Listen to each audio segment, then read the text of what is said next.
pessoas, tudo bem? Esse é o nosso primeiro Tia Linux totalmente online. É um modelo completamente diferente de tudo que a gente já fez antes. E espero que vocês se divirtam tanto quanto a gente se diverte fazendo isso aqui.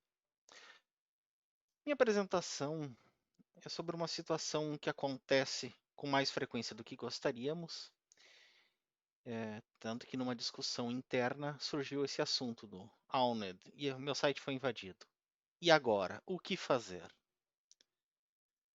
Falando um pouquinho antes de contextualizar tudo, eu sou o Fábio, sou desenvolvedor web, entusiasta de software livre, campuseiro, voluntário do Tia Linux e praticante de mototerapia. Na tela ali eu mostro os meus dois amores, minha esposa e a nossa companheira de viagem. É relativamente fácil nos encontrar, então as redes sociais que importam eu uso o mesmo usuário, que é meu nome e sobrenome. Mas contextualizando um pouquinho. Esclarecendo, nenhuma das opiniões que estão aqui nessa apresentação tem relação ao meu empregador. Então, isso aqui são opiniões minhas, coletadas de conversar com pessoas e de encontrar algumas coisas críticas em trabalhos atuais ou não. E vamos aos pontos. Colocando num contexto. O que normalmente esperamos ao acessar um website? Nós esperamos que ele seja totalmente funcional, com todas as coisas nos devidos lugares, com os menus funcionando, com a informação que a gente precisa, mas nem sempre isso acontece. Eventualmente acontece esse tipo de coisa. E o pior de tudo, por que que isso acontece? E o pior de tudo não é porque isso acontece. O pior de tudo é que isso continua acontecendo.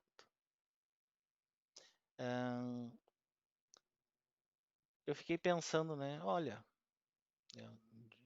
é de uma prefeitura que é mais problemático. E pensei, já eliminaram isso, né? Quando eu montei a apresentação, isso foi em 2019. E naquela época eles não tinham tirado isso tudo do ar. Mas algum tempo depois, sim. Então, no início desse ano, quando nós tínhamos preparado, já estava no planejamento do primeiro Tia Linux presencial, então fizemos o teste, opa, tiraram do ar. Mas o que que isso significa, gente? Isso significa que, muito provavelmente, você foi vítima de SQL injection.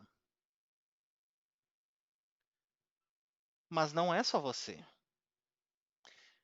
Fazendo uma pequena comparação, entrei no maior indexador de defacements que acontecem, filtrei somente por rs.gov.br para ver o que nós tínhamos de vítimas. Isso foi no início desse ano. E o que acontece? Nós tínhamos algumas páginas. Sim, vocês não ouviram errado. Algumas páginas. E mais páginas. Sério isso? Sim. É, tem um artigo que fala um pouquinho sobre SQL Injection e ele fala que é por um atacante agir e praticar isso, ele é uma fatiazinha de bolo, né? Molezinha. E o risco para as empresas é muito alto. E agora, quem poderá nos defender, já que nem o Chapolin está entre nós? Aí vem a organização chamada OWASP, Open Web Application Security Project. Ela é uma organização não governamental, onde o foco principal dela é promover a segurança de aplicações web, tornar a segurança algo visível e o mais legal de tudo, todos são livres para participar. Qualquer pessoa pode ler a documentação, não necessariamente precisa ser associado para isso. Então, isso acaba sendo um ponto bem positivo para a gente. A WASP, ela divulga uma lista chamada Top 10. O objetivo desse WASP Top 10 é educar desenvolvedores, projetistas, arquitetos e gestores e organizações sobre as consequências e das mais importantes vulnerabilidades de segurança de aplicações web. Ok, o que isso significa? Que não existe apenas um tipo de vulnerabilidade para a internet. Embora o SQL injection seja o mais comum, ele não é o único. Então, uma lista. A última lista divulgada foi em 2017. E eu comparo com a lista de 2013 para a gente ter uma ideia do que permanece e do que mudou. O top 10, então, continua sendo o SQL Injection, 2013 e 2017. Está ali. O A2 é o segundo mais vulnerável, que é autenticações quebradas. Então, a gente vai falar um pouquinho mais à frente sobre isso. Cross-site scripting, que estava em terceiro lugar em 2013. Ele acabou descendo nesse ranking em 2017. Mas aqui já dá para ter uma boa ideia. Mas vamos primeiramente falar sobre o tipo A1, ou o SQL Injection. Ok, o que é o SQL Injection? Falhas de injeção, como as de SQL Injection, ou de sistema operacional, ou ainda de LDAP, ou no caso de Windows, o AD, já que o LDAP é uma variação dele, ocorrem quando dados não confiáveis são enviados para o interpretador como parte de um comando ou consulta. Também quer dizer que os dados manipulados pelo atacante podem iludir o interpretador, ou ludibriar, para que esse execute comandos não desejados ou que permitam acesso a dados não autorizados. Como assim? Usando um pouquinho de desenvolvimento web, vamos partir do seguinte princípio. Temos um pequeno formulário bem simples, recebendo e-mail e senha, os botões de cancelar e de fazer o envio para autenticação de uma página qualquer. Eu vou preencher então esses dados, meu e-mail, a minha senha e vou fazer o envio do formulário. Para exemplificar, usar um pouquinho de PHP, bem basicão, sem uso nenhum de framework. Então, isso aqui é uma abstração. Então, se alguém olhar e falar, não, a gente não usa mais desse jeito, sim, não usamos mais desse jeito. Isso aqui é uma abstração para tentar fazer um pouquinho, para ser um pouquinho mais didático. Então, declaramos duas variáveis, usuário e senha. Temos uma consulta no banco de dados que busca usuário e senha de uma determinada tabela, onde ele recebe um usuário e uma senha e faz a consulta. Se for válido, ou seja, se receber algum retorno disso, aí ele busca os dados completos e faz a validação da sessão e libera você para a página de entrada. Senão, ele vai direcionar para uma página de erro. Onde está o erro?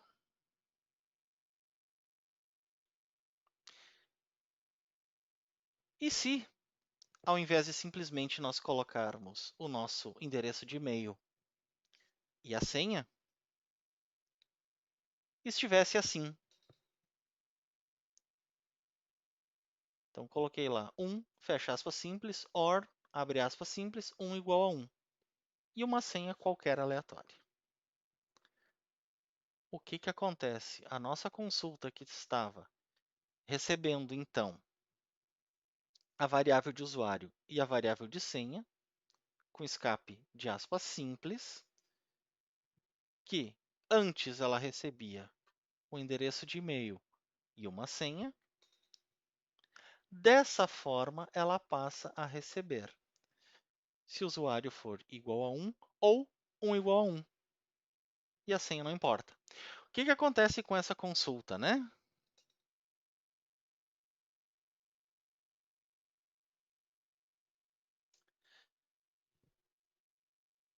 E agora, como é que nós podemos evitar esse tipo de problema? Todos os frameworks e bancos de dados e linguagens, elas implementam um recurso chamado Prepare Statements. O que são os Prepare Statements?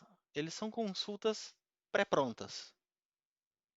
A diferença é que no lugar de variáveis você coloca um placeholder, então uma tag marcadora de lugar, e na hora da consulta informa a ordem das variáveis que serão substituídas e a tua linguagem vai fazer isso para você.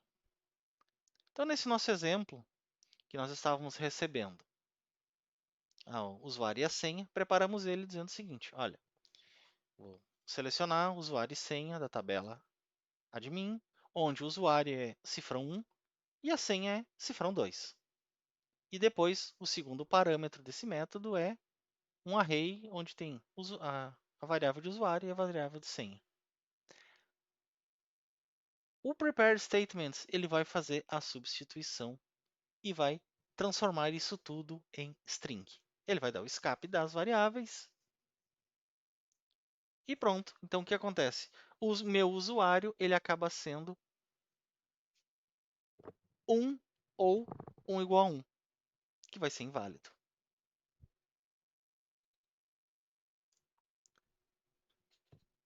Ok, mas é só isso? Bom, não é só isso. Isso acaba sendo a nossa pontinha do iceberg. É um início do processo todo, mas dessa forma já conseguimos evitar uma grande maioria de injeções que permite pelo menos em um site.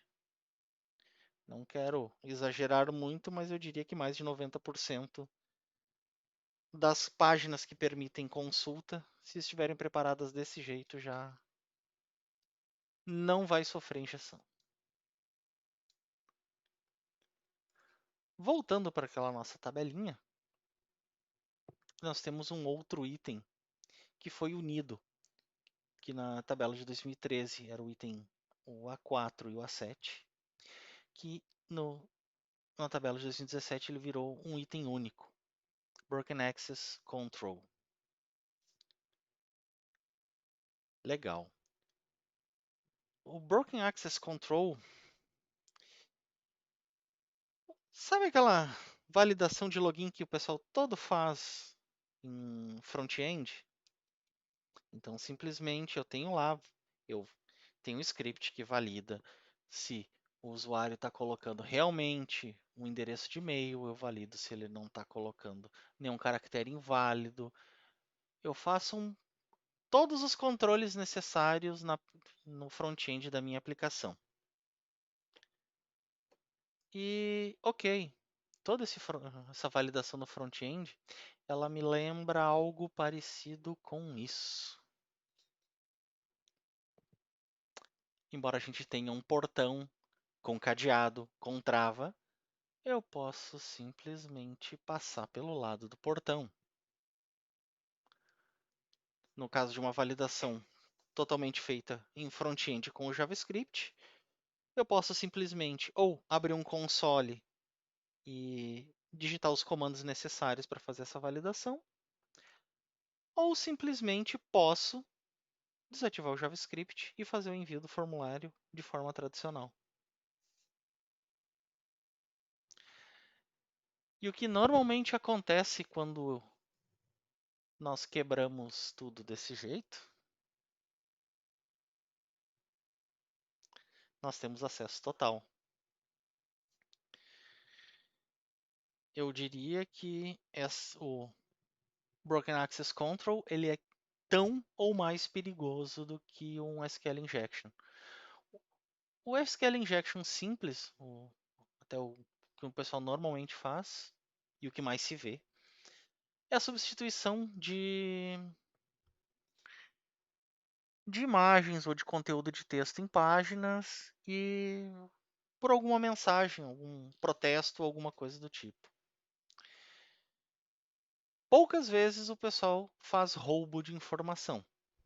Com SQL Injection e com as aplicações corretas, você pode simplesmente fazer o dump de um banco completo, ter acesso a todas as tabelas, todos os usuários, todos os registros, e é isso que tem afetado a maioria dos últimos meses, aí, das últimas semanas, de órgãos governamentais com informações vazadas.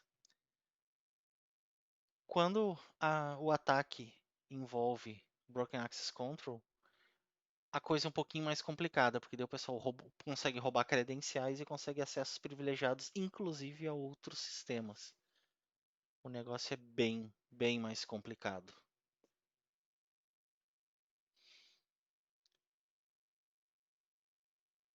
E não tem muito mais o que falar a respeito disso.